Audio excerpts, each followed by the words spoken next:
same as yesterday. Simon's away, he's working. I just spent some time way down there painting. I painted inside all the cubbies and I got completely covered in paint and slathered myself in paint thinner and jumped in the water after I wiped everything down. Bit of a dip in the ocean, it was great.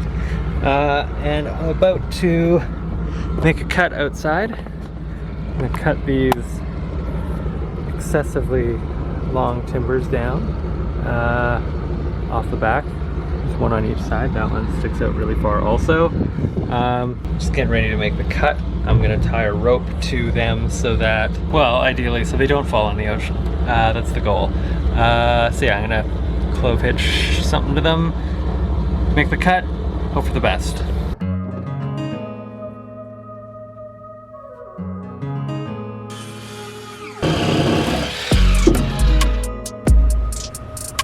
Cool, feeling great about that. I'm gonna cut away this because it's superfluous. Take a knee up to fill in this void here so it'll come up and connect all of this together. Initially thinking a solid piece of wood in here would be a really nice. That's what I'm gonna work on now, which I might do with a pen and paper. Like Montclair, feeling like understanding, got you with no counterfeit. Put you in a song, 'cause girl, you make me sign that deal.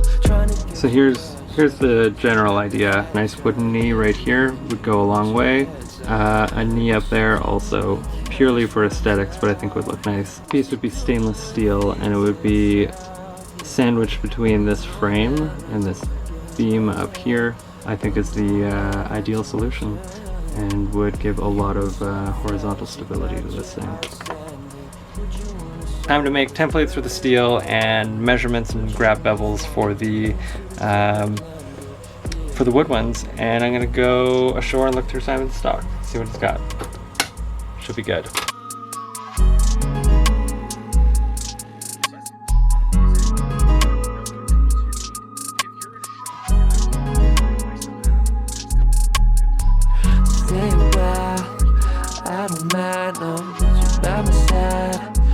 We gon' fly 'cause you're shining, yeah. You're shining, girl, yeah, you're shining, yeah. You're shining, yeah. Stay a while, I don't mind, no, but you're by my side. We gon' fly 'cause you're shining, yeah. You're shining, girl, yeah, you're shining, yeah. You're shining, yeah. Okay, Galley updates are going pretty good. First off, really happy with these little pulls.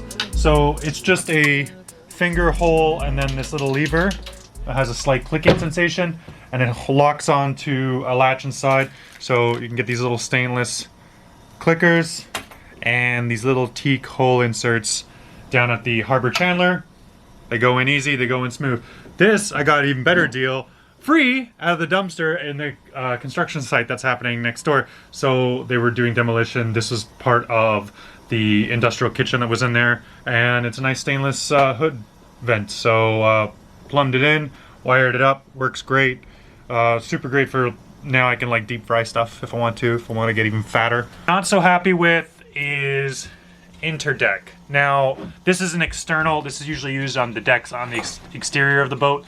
But I thought I'd give it a shot interior wise because I put bright side down and I put some other paint down inside the boat, and this is now the third paint I've tried. I don't know, like exterior wise it worked out okay, and the rain and salt water kind of rinsed it regularly, but interior where you don't have those forces working with you, it's not a great paint for this application. So back to the drawing board on that one. Now, I'm also very happy with this little locker. I kind of need it to step up and over this beam, but it's also nice just to have another locker for firewood. I don't know if this is permanent for the firewood here, but it's working out pretty good right now.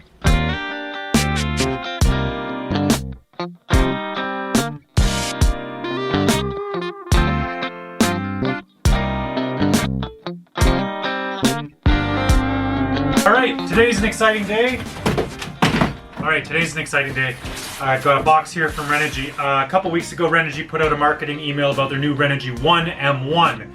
This is a smart home product, which isn't the norm for Renogy. They do primarily off-grid stuff, so it was kind of piqued my interest right away. So, after sweet talking them a little bit, I got them to send me one of these out for free.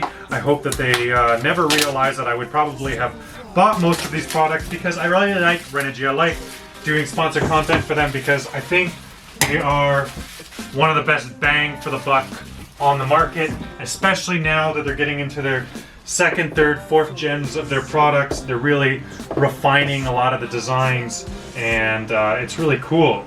So this is a smart home product. Now, a lot of smart home products don't work for off-grid people because you need a good internet connection and you need AC power for everything.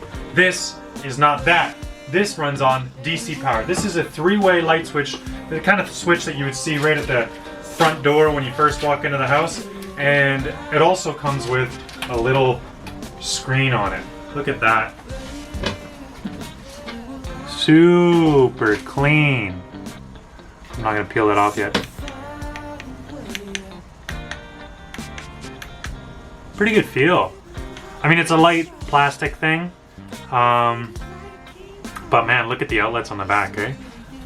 Got all these fixtures. So the idea is that when you walk in the door, you've got these three switches that can control three separate things on the boat: interior lights, exterior lights, mood lights, whatever. Maybe some fans, maybe some ventilation, maybe a water pump, I don't know, whatever you want to do. But it's all DC. So for those of us off-grid, camper vans, boats, RVs, tiny houses, cabins, whatever. So I'm really excited to dig into this and get it installed, and we'll see what it can do. They also sent me a bunch load of switches and sensors, so we'll get into those in a second, and a freaking care package. I think they've got a crush on me. So this is a prime location for one of these switches to exist. Now, it's important to note that so I'm eyeing up places to install this. This is my electrical cabinet. It's a disaster right now because I've been playing around with some of the wiring. And then this is my port side door. I'm thinking of maybe deleting this in the future, so I'm not dead set on setting it up super close in there. Instead, this aft door I definitely love and I'm gonna keep. So I'm thinking replace these two little switches, which currently control a fan and the ambient lighting in here, with the three-way gang switch right here. And then while I'm seated in this position right here, I can see the touch screen and still see all my settings on the live display right there, but it's not in a location that's disruptive to the function of the boat in any way. And it's the first thing you can reach for as you come in the door, with big tactile buttons, which is a huge improvement over my current lighting situation, which is these terrible touch sensitive. Try finding that in the dark. It's like, it doesn't light up, there's no tactile feedback, the dog likes to poke it with her tongue. Turn off the lights on a regular basis. So first things first, we'll install the backing plate and cut out a spot for this wire to go through.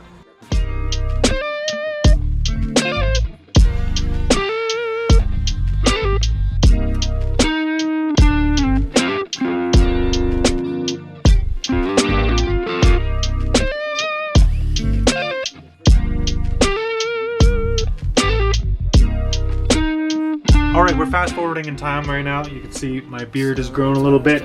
I wanted to kind of give this more in-depth use because I'm really excited about it. I'm really excited about smart home and off-grid. I think the two mesh together perfectly, and a lot of companies have been sleeping on it. Now, for the DIY guy, the F-Sonoff switches, you have a few other switches. There are other things out there that do work with DC, but they're not really like all just for DC, because there's the AC side of things is a much larger market, people with homes and regular AC systems and not off-grid. This is so good. Like, I'm just so into it. As a light switch, it just works. This touchscreen I do check more often than looking at my control panel inside, so big ups on that. Really happy. But the main thing that I love about this is not just that it's a light switch, it's that it's a light switch I can connect to using the app and set on and off custom scenes And so I can turn on and off the lights, so if I need to get Barry's attention when he's on board and he's not checking his phone and I'm texting him to come pick me up at the dock, I can flick off and on the lights. There we go. It's not very quick right now. But yeah, so what's happening right now is I'm sending this up via data through a cell tower and then back around to the cloud servers and down to Wi-Fi on this boat. So if you've got a Wi-Fi network set up on your boat, on your RV, on your tiny house, on your cabin or whatever, you can connect it and then you can check on it. So I can also look at the status, I can see how many volts are in my system. You know how many times I like crawl into bed and be like, oh, I left the lights on, and I just flick it off from my phone. It's so nice. But yeah, it helps me sleep at night when I'm like not on the boat. So go somewhere else, stay with friends, whatever, and I can just know that my boat is fine because I can log in and check on it at any time. And it's just handier than other systems I've used. So really excited about that. The other sensors and switches, we'll be using them more in the future. I'll show you guys how that's all going to lay out. But I'm really excited for Renogy to continue on this route, especially focusing on compatibility. If you guys can set up more shunts and volt sensitive like triggers and other stuff like that that connects to dump loads or just other solar charge systems, other inverters, compatibility is key in this market. And yeah, I'm just stoked, really stoked. So check out the link in the description. Please let them know I sent you, and we'll get on with the rest of the episode. Kind of takes the nerve. Oh my God. So this is where the prop shaft goes, right? Where'd it go? Is there like the different section for forward and reverse? Who's it? What's it? Hi, everybody. As you can tell, I'm on plumbing again. Well, this is another episode of Simon Does Plumbing. Not very well, but you know, it's what I do. Here's another A-Marine pump. I fried it as well. So that is now 3 pumps, 2 of them are A-Marine ones that are toast. This pressure valve right here is what fails. And without a compensation tank, the pressure valve flicks on and off several times too fast and overheats and melts, as you can tell from this little melty bit. So the pump still works, the pump part works. You plug it in direct. I use this one to like pump out trash water in other places, but the pressure valve doesn't work anymore. I could have got a separate pressure valve, but for the cost of a separate pressure valve, I bought an entire new pump. So I'm just going to try and install it and not cross-thread anything.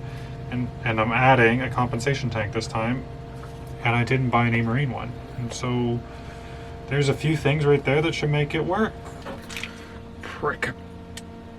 I don't know, like they make the body out of metal, but then they make the fittings out of plastic. Like, why? Why? If this doesn't seal, I'm gonna be so mad. Oh, it's not gonna seal anyways, because this is cool. Cool.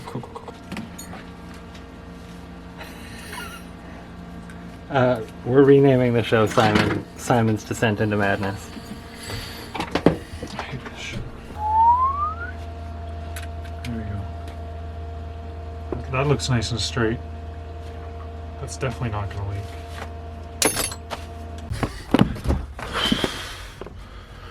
Alright, just had myself a little panic attack. I was doing dishes up here. Disgusting pile of dishes. And suddenly I started hearing a noise from down below.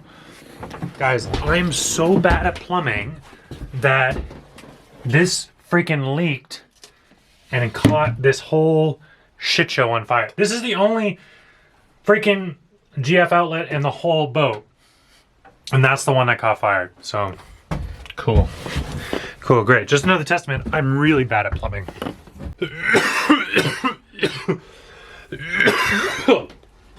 Oh, the pixies are gross. Oh, it smells gross. Okay, this episode we're learning a lot of valuable lessons. First of all, little tiny modifications do make your life a lot nicer. Little latches and switches so that you can close your cabinets and they actually close and lock. Amazing. A light switch that allows me to check up on my system remotely. Amazing. So good. Also, I've got still loads to learn about plumbing and about electrician work. That GFCI outlet was obviously not wired properly if it could catch fire like that. And of course now I'm looking at relocating all my outlets into places where it's harder for water to get to them. That one was located directly below all the sink taps here on my kitchen. Not a good idea. So GFCI is well designed to keep you from being electrocuted if you are wet handling an electric outlet. But if the electric outlet itself gets wet, I mean, there's only so many ways you can prevent that from happening. We might put some nicer boxes down there that are nice and more waterproof, but yeah, just not a good location at all. Yeah, I'm been dropping the ball a little bit on putting out videos. I've got a lot in the works. I'm working diligently at the boat, but I've hit a bit of a YouTuber's slump, a YouTuber wall that a lot of people tend to hit, and I just haven't found the magic in these videos recently. And so hopefully I can change stuff up and make it interesting for both you and me in the future, and you guys can stay put and keep watching these videos and enjoying the project. We are close to getting done here, so it would be nice if I could just get my act together.